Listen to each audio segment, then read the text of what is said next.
Welcome to our channel. In today's tutorial, we'll guide you through the process of customizing your LinkedIn profile URL using the mobile app. A personalized URL enhances your professional image. First, open the LinkedIn app on your phone. Next, tap on your profile icon at the top left. Then, scroll down and select Settings from the menu that appears.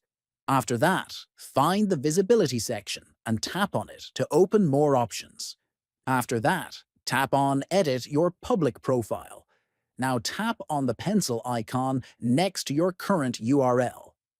Enter the custom URL you desire. Ensure it reflects your name or professional brand.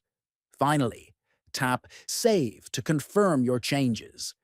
If you found this video helpful, please consider subscribing to our channel, liking the video, and sharing it with others. Your support helps us create more valuable content. Thank you for watching, and we'll see you in the next tutorial.